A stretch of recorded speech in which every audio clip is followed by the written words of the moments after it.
This is a short introduction to labor-based grading. In creating this video, I've drawn heavily on the writing program workshop that Rob Greco and Jason Myers created and led in the spring 2023 semester. That workshop is available on our PWR for Faculty webpage.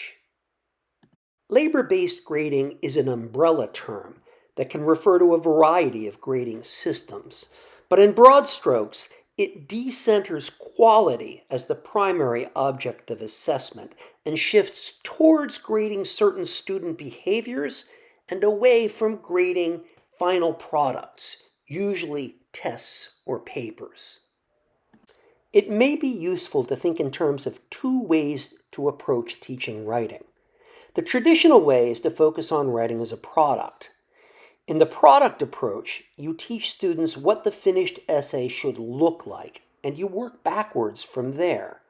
But in the process approach, you teach students what kind of writing processes are likely to lead to the outcomes you want. The product approach has been largely discredited in writing studies, and labor-based grading is one way of thinking about how grading can support a process-based approach. Labor-based grading has two primary goals.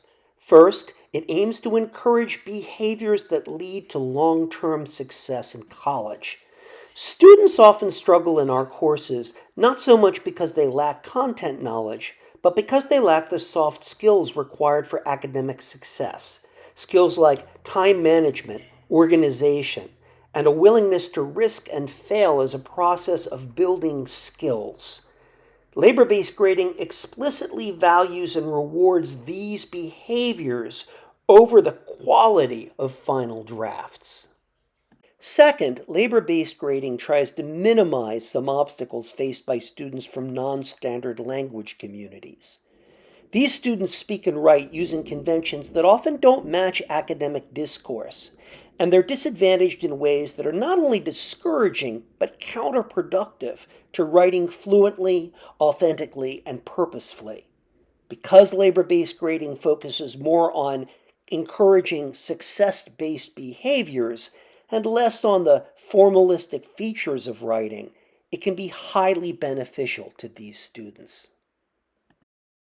If you're considering labor-based grading, the good news is that you don't need to start from scratch.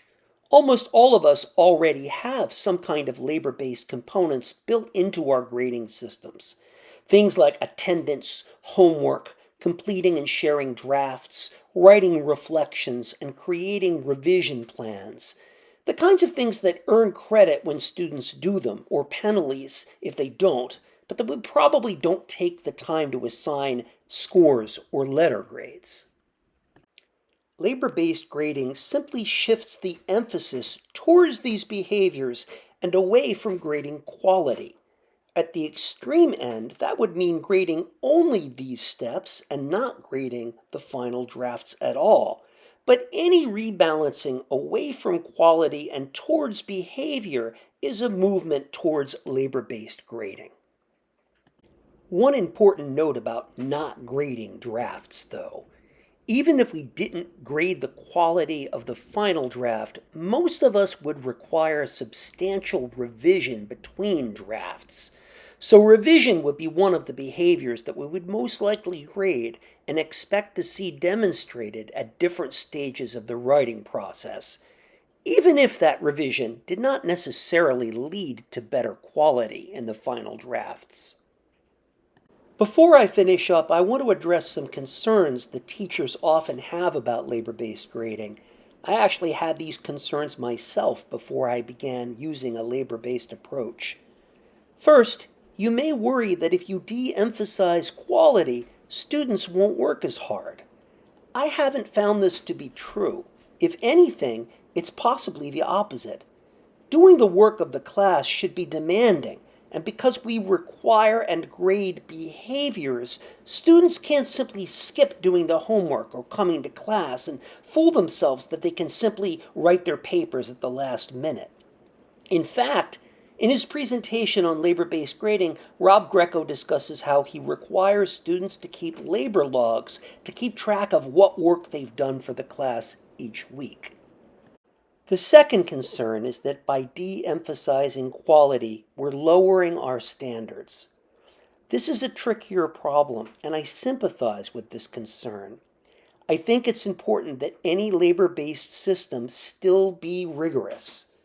I would simply say that we are maintaining high academic standards by insisting on behaviors that we believe are crucial to academic success. Often, these behaviors will lead to high-level outcomes, but not always. Sometimes the final products won't reflect students' progress. I think that if we adopt a labor-based grading system, we have to be okay with that at a certain level and realize that students' growth can't always be measured in their final drafts in a single semester. I hope that this overview video has helped you understand labor-based grading and encouraged you to think about how you could adopt it for your courses. A great next step would be to watch the video recording of the Spring 2023 workshop on labor-based grading, developed and led by Jason Myers and Robert Greco. It includes examples of how Jason and Rob used labor-based grading in their courses, as well as an extended Q&A session. And please let us know in the writing program how we can help to advise you with this or any teaching concern. And finally, please check out the other videos about teaching and writing on our PWR for Faculty webpage.